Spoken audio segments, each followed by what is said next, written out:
Reborn to the day I saved him. I ran away without looking back. In my past life, he married me, a rural girl, out of gratitude, wasted my life, and blamed me for keeping him from his childhood sweetheart. This time, I got into university, moved my parents into a courtyard house, became the richest woman in the city, and he went mad with regret. Hello everyone, welcome to Empress Revenge Stories. Let's begin this story. The rain fell like needles piercing my face. The muddy path on the back mountain was so slippery I could barely stand. I wiped the rain from my face and fixed my gaze on the man lying in a pool of blood at the bottom of the slope, Shin Huaishu. He was wearing the military green uniform torn by branches, his face pale as paper, his right leg twisted at an unnatural angle. Blood seeped through his trousers into the mud, quickly diluted by the rain into a pale pink. In my past life, I had been here like a madwoman, digging through the mud with my bare hands, tearing my only shirt into strips to stop the bleeding,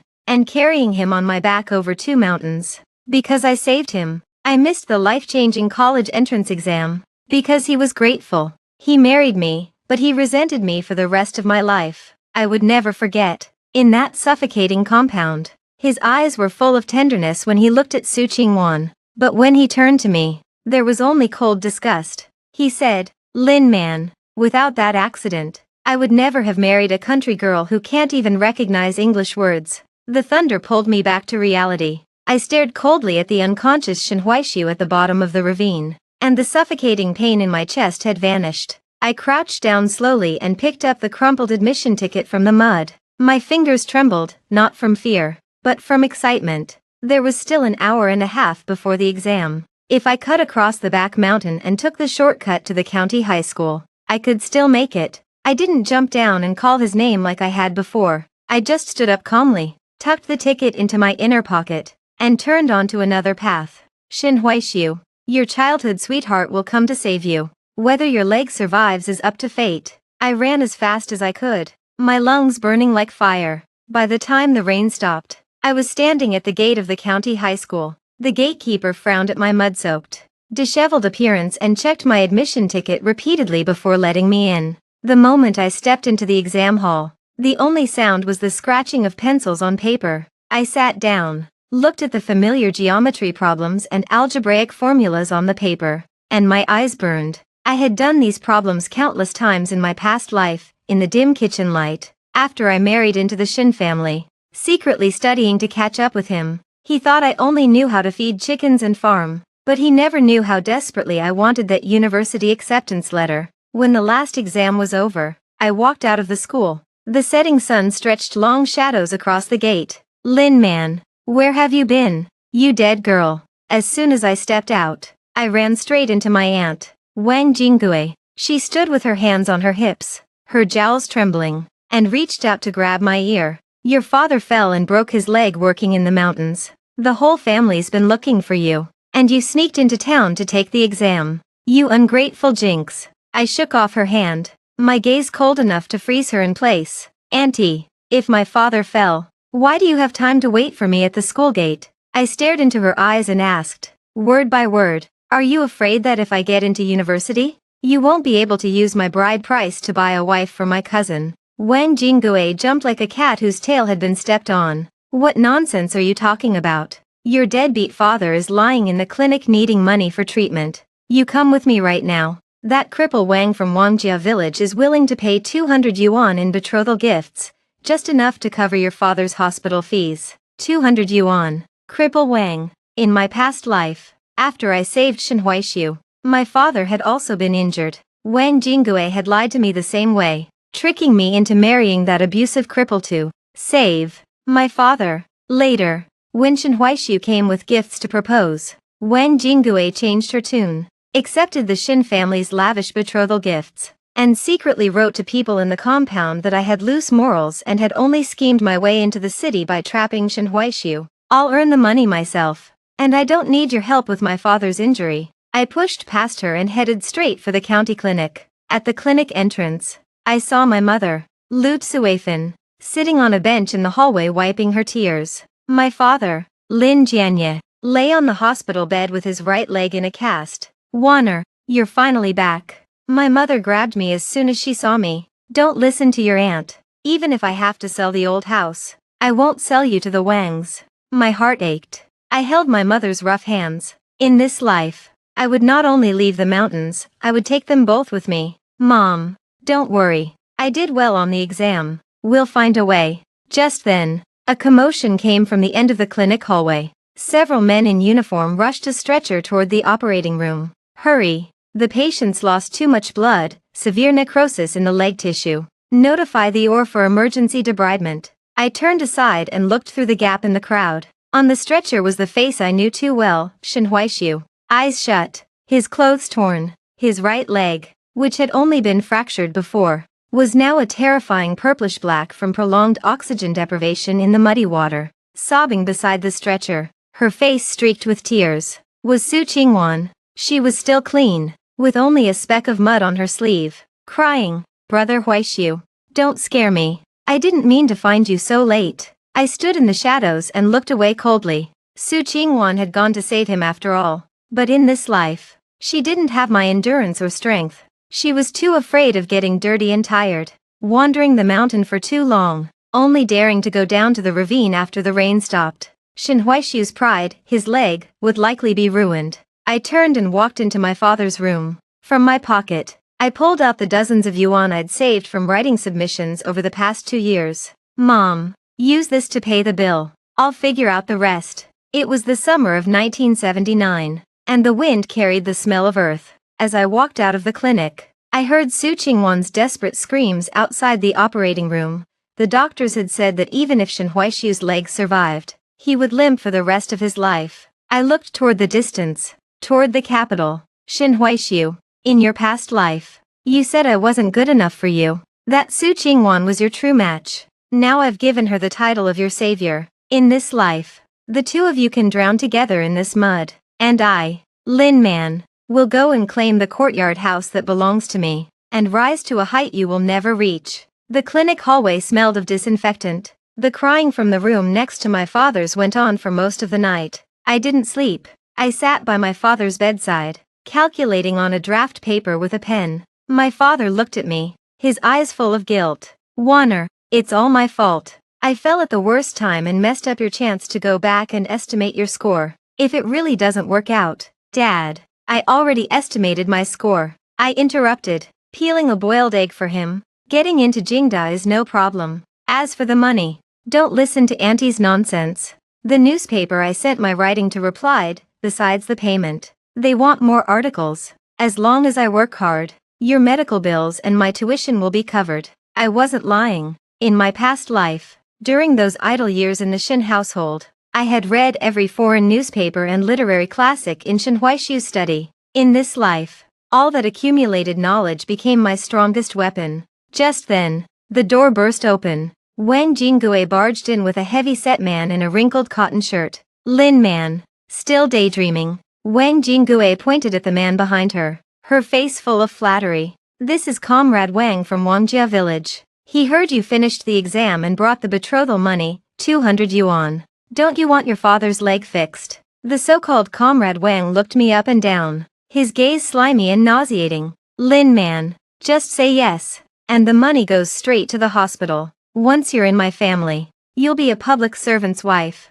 I put down my pen, stood up, and faced this man who had ruined countless girls in my past life. "Auntie, private betrothals are illegal. As for this Mr. Wang," I sneered and pulled a receipt from my canvas bag. "This is a temporary appointment from the city newspaper and an advance of 30 yuan in payment. It's not much, but it's enough for today's hospital fees. I'll work at the newspaper on weekends. My salary will support my parents. You should keep your 200 yuan for your son's bride price. I hear he's been causing quite a stir in the commune lately, and he needs money to smooth things over." Wang Jinggue's face turned pale. She hadn't expected me, the quiet one, to have connections with the newspaper, and she certainly hadn't expected me to hit right where it hurt. You dead girl. Are you threatening me?" "I'm not threatening. I'm informing you." I walked past her to the hallway. "Nurse, I'd like to pay the bill." Wang Jinggue and that thug left in a huff, slamming the door.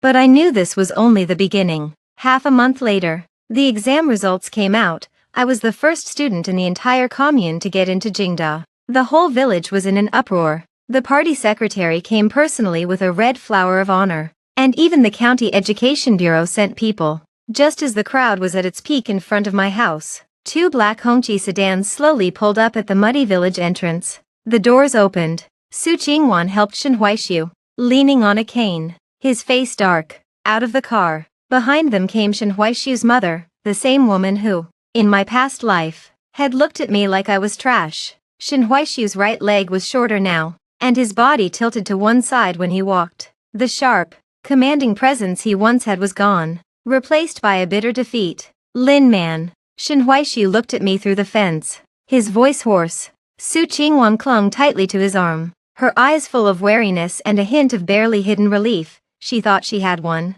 not only by saving Shen Huaishu but also by securing her place beside him. I heard you got into Jingda. Congratulations. Shen Huaishu's tone carried a condescending generosity. Even though you ran off out of fear back then, Qingwan said you were just a girl, so saving me was too much to ask. My mother says the Shen family doesn't forget its debts. We've heard about your family's difficulties. We can fund your university education. But there's a condition. He paused, his gaze complicated. You have to sign a waiver admitting that Su Qingwan was the first rescuer. In return, the Shen family will cover all your living expenses in Beijing, and we might even arrange a job for you at one of our affiliated organizations. I nearly laughed out loud. So Su Qingwan had lied to the Shen family to solidify her position as the savior, shifting the blame for arriving too late and causing Shen Huaishu's disability onto Lin Man passed by but did nothing. Shen Huaishu's mother stepped forward and held out a check with an air of superiority.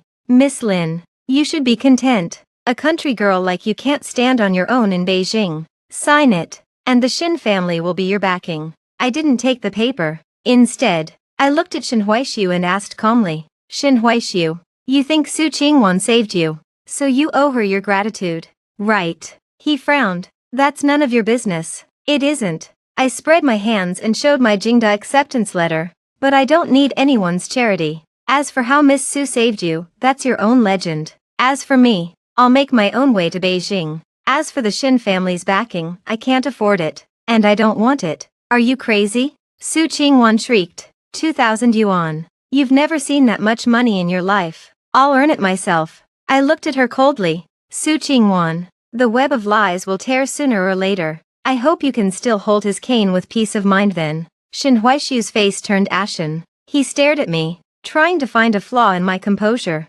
But I simply said politely to the party secretary, Secretary, please see them out. I need to pack. I'm taking my parents to Beijing for treatment tomorrow. As the Shen family left, Shen Huaishu looked back at me, his eyes full of confusion. Perhaps he was wondering, how had the shy country girl who used to watch him play basketball and lower her head in embarrassment become someone he could no longer understand? The next day, I sold the old house and a few acres of land, and took my wheelchair-bound father and my mother, carrying bags and bundles, onto the train to the capital. The green train clattered along, the scenery changing from green to yellow, from desolate to bustling. Warner, can we really settle in Beijing? My mother clutched her sleeve, full of anxiety. I looked out at the receding landscape, my heart clear. Mom, as long as we're alive, there's a way. In my past life, I had entered the capital as a dependent of gratitude, living in the servants' quarters and eating leftovers.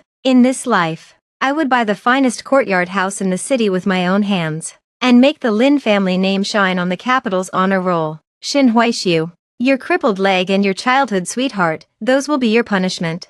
Beijing in 1980 was charged with the tension of rebuilding. I rented a cramped room in a crowded courtyard near Jingda. The room was drafty, but my father's leg got the best follow-up care at Jishuatin Hospital. To afford the surgery and support the family, I spent all my time outside classes at Shidong and Ubayalu. Mom, can you really read those foreign newspapers? My mother watched me poring over yellowed foreign publications, her eyes full of concern. If it's too hard, we can go back.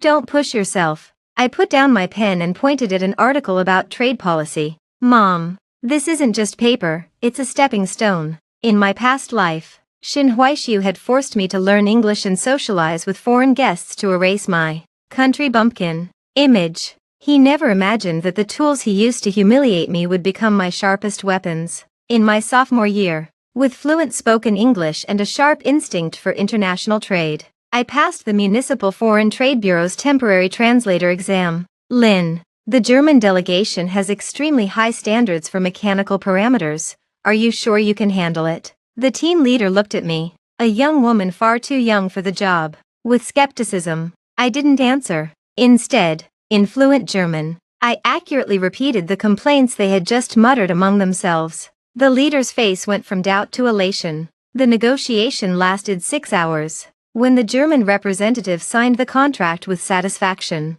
he pulled a business card from his pocket and handed it to me. Lynn, you're not just a translator, your market insight amazes me. If you'd like to be our private agent in Beijing, the compensation will be this much. He held up 3 fingers, a commission that would take an ordinary worker 10 years to earn. I didn't spend the money on pretty clothes. Instead, I went to the Dongxi subdistrict office. Back then, courtyard houses were far from the multi-million yuan treasures they would become. Many were sold cheaply, dilapidated and abandoned by owners eager to move into apartment blocks. Girl, you really want to buy this dump? The office clerk, Aunt Wang, cracked sunflower seeds and pointed at the 3-courtyard compound overgrown with weeds. Good location, close to the Forbidden City, but the renovation costs alone could buy 2 new apartments. I'll take it. I paid with every yuan I'd saved from translation and writing over the past 6 months. When the property deed was finalized and I saw Lin Man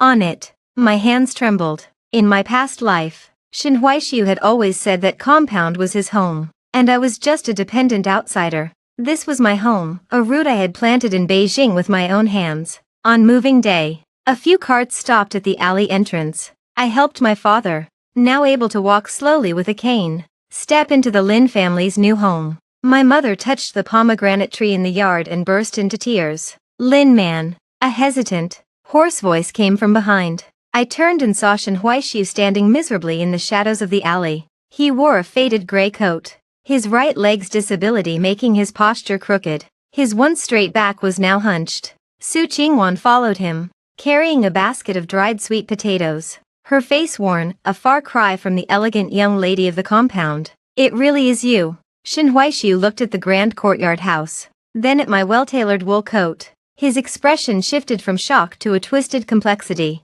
I heard you're doing foreign trade translation, seems like you've made good money. Su Qingwan glared at the gate behind me, jealousy burning in her eyes. Lin Man, where did you get all this money? You must have taken a crooked path. Brother Huaishu is still a clerk at the factory, earning only 30 yuan a month. What gives you the right? Because I scored first in the county on my college entrance exam. Because I won a national scholarship as a freshman. Because I can translate 4 languages with my own hands. I cut her off, my voice calm. Mr. Shin. Miss Su, if you're here to collect scrap, turn left. If you're here to reminisce, I don't think we have anything to reminisce about. Shin Huaishu took a limping step forward, his cane clacking on the bluestone. Lin Man, back then, if you'd told me you had this ability, I might have. Might have what? I laughed softly, my eyes full of mockery. Might have treated me a little better because I had value to you. Don't flatter yourself,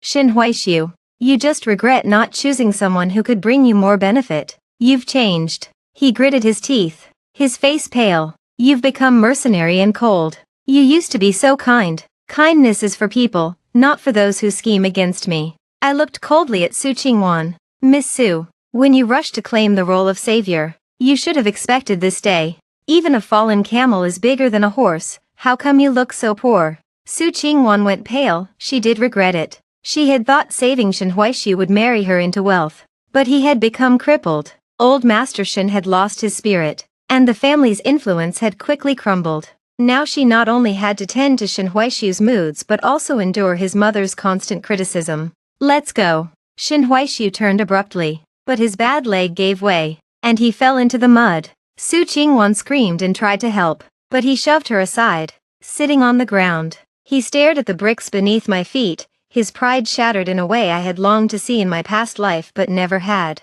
I didn't help. I didn't even blink. Mom, close the door, the wind's too strong. The heavy wooden gate swung shut with a thud, cutting off Shin Huaishu's hateful, regretful gaze. That night, I drank a cup of warm yellow wine in my own courtyard. The new year of 1983 was approaching, and the news was full of the special economic zones. I knew the era of foreign trade had arrived, and the real estate boom would follow. Shinhuaishu. This is where your regret truly begins.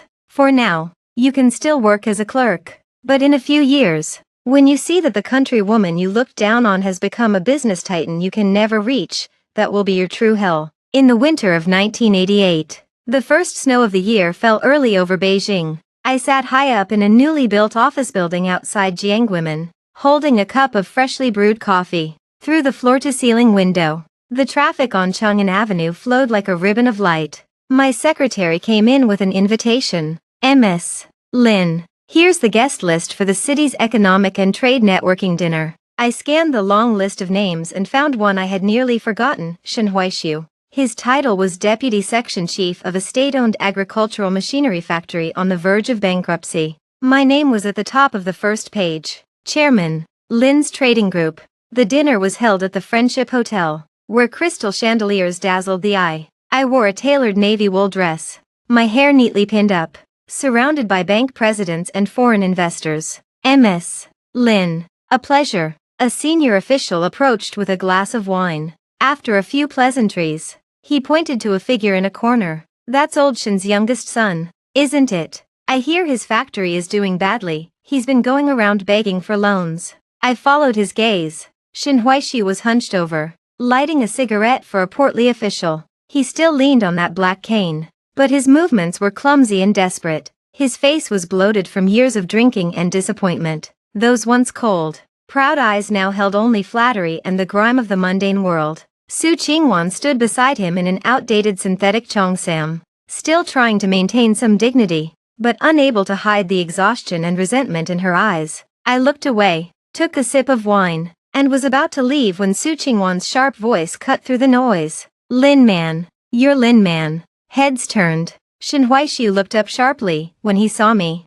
The lighter slipped from his fingers and clattered to the floor. I remained calm, nodding politely to the official beside him. Director Liu, are these friends of yours? Seeing my attitude, Director Liu immediately distanced himself. Not really, they just came to submit a report. Su Qingwan rushed to me, staring in disbelief at my custom-made jewelry. How did you get in here? Someone like you doesn't belong in a place like this. Someone like me. I smiled, handing my glass to a passing waiter. Miss Su, in a setting like this, status is measured by taxes paid and foreign exchange earned. If you're wondering how I got in, my company is one of the hosts of tonight's event. Shen Huaishu pushed Su Qingwan aside and stumbled toward me, staring at my face. His lips trembled. Lin Man, back then, you left so decisively. Did you already know you'd end up here? I looked at him, my heart untroubled. Mr. Shen, all I know is that I made my own path. When I chose to study, you said I was ambitious. When I chose to come to Beijing, you said I was restless. Isn't this exactly the result of your own choices? You married your childhood sweetheart, and I lived my life. Su Qingwan suddenly burst into hysterical laughter. Lin Man, stop pretending. You're still getting revenge on me. If you hadn't turned away and let him die back then, his leg wouldn't be ruined, and the Shin family wouldn't have fallen. It's all your fault. Voices murmured around us. I didn't get angry. I looked at her calmly. Miss Su, on August 15, 1979, at the bottom of that ravine, you told the Shin family that you were the first to find and rescue Shen Huaishu. You took the Shin family's betrothal gifts and became his wife. Now that things haven't gone well, you want to shift the blame for the medical mishap onto me, a bystander. I turned to Shen Huaishu, my gaze sharp. Deputy Section Chief Shin, since Miss Su brought up the past, let me ask you this. Since she's your savior, where does your regret come from? Isn't the debt of a life worth more than the little disappointment Lin Man, caused you? Shen Huaishu looked as if he had been struck by lightning. He had always believed Su Qingwan had saved him, only wishing she had found him sooner. But now, seeing the honesty in my eyes and Su Qingwan's guilty, evasive expression, he seemed to understand something. Qingwan, tell me. Shen Huaishu grabbed Su Qingwan's wrist, his voice breaking with anger. When you went down to the ravine that day, was Lin Man there or not? She ran. She really ran. Su Qingwan shrieked. Brother Huaishu, don't let her poison your mind. I'm your wife now. I've stuck with you through all these hard years. You've not only stuck with me through hard years, you've also ruined my future. I delivered the final blow calmly. Shin Huaishu, you always thought I owed you an explanation. But you owe yourself some clarity. If you hadn't been so desperate for a savior from a good family to protect your pride, you wouldn't have been so blind. Shut up. Shin Huaishu's eyes turned red, and he raised his cane to strike me. My bodyguards pinned him to the ground instantly. The black cane spun across the marble floor and stopped at my feet. I looked down at it, stepped back, as if avoiding something unclean. Ms. Lin, should we call the police? My secretary whispered. No, throw them out. I turned away from the pathetic man on the floor. We don't want a scene like this to spoil the evening. As I walked out of the hotel, the cold wind carried snowflakes. I saw Shin Huaishu and Su Qingwan being tossed out by security. In the swirling snow, he was frantically questioning her about that day. At that moment, I realized, some revenge doesn't need to be carried out by hand. The knowledge that he had traded a prosperous, healthy future for a lie, and that every second of his remaining life would be a constant torment, that was the cruelest punishment. In the spring of 1992, the winds of reform swept across the country. The Beijing real estate market entered an unprecedented frenzy. I stood at the floor-to-ceiling window on the top floor of Lin's tower, looking down at the land that had once been barren and was now worth its weight in gold. My secretary knocked. Ms. Lin, Shin Huaishu is here again. He brought his mother. He says old Master Shin wants to see you one last time. My hand paused over the reports. I replied flatly, old Master Shin has been dead for 3 years. They've used this excuse before. In my past life, old Master Shin had indeed been kind to me. He was the only one in that family who ever treated me like a person. But in this life, because of Shin Huaishu's disability and Su Qingwan's wastefulness, the Shin family had already lost everything in the home appliance trade crash years ago. The old master had died in despair, seeing his descendants' incompetence. Tell them to leave. If they persist, take legal action. That afternoon, I was invited to appear on a CCTV talk show. The theme was cross-century business leaders, from humble origins to riches. The studio lights were bright. The host looked at me with admiration. Ms. Lin, as one of the country's leading female entrepreneurs, what's your secret to success? Rumor has it that you once ran over 10 kilometers in the rain to take your college entrance exam. Where did that perseverance come from? I smiled gracefully at the camera, because I knew that if I had stopped that day, I would have been trapped in the mud forever, unable to breathe. The most important thing in life is to learn to let go, to cut away the burdens that will drag you down. After the recording, I walked out of the TV station. The sky was overcast, just like that rainy afternoon in 1979. Lin man, please, save me. A filthy, ragged man with a stick came lunging from behind a flower bed. Before he could reach me, my bodyguards pinned him down. It was Shin Huaishu. He looked nothing like the scion of a noble family. His hair was gray and disheveled. His right leg had shriveled from neglect, and his suit was so old it had lost its color. Lin man, I know I was wrong. He lay on the ground, tears streaming down his gaunt face. Su Qingwan, that bitch. She took my last money and ran off with a merchant. My mother's bedridden and I can't afford her treatment. For the sake of our old connection, could you give me something to eat? I stopped and looked down at him. The hatred I had once felt had become something surreal, almost ridiculous. In the face of the chasm between us, Shin Huaishu, do you remember what you said to me on the day you brought me to the capital? I asked softly. He stared blankly, shaking his head. You said that a country girl like me, who couldn't even read an English newspaper, should be grateful to enter your compound, that I should stay in my place and not reach for things that didn't belong to me. I bent down and looked into his eyes, speaking slowly. Now, you are the one who doesn't belong to me. You beg me to save you, but what makes you think I'm obligated to pull a man out of his own arrogance? I can be your driver, your doorman. Lin man, I really regret it. Every night I close my eyes and see you as you were. He clawed desperately at my shoes. I stepped back, my gaze cold. You regret it, not because you loved me,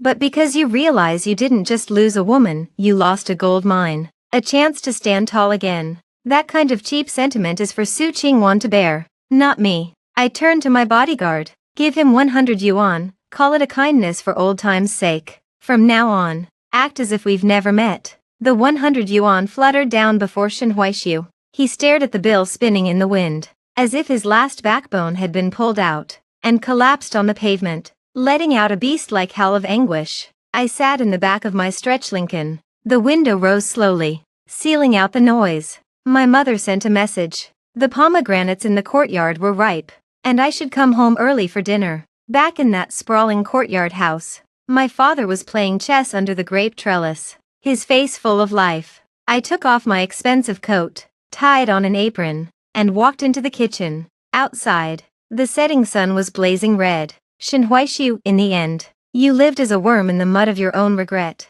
And I, finally, after the rain stopped, found the light of my life. In this life, I didn't save anyone, I only saved myself. After hearing this story, what are your thoughts? Feel free to share them in the comments. Looking forward to hearing your voice.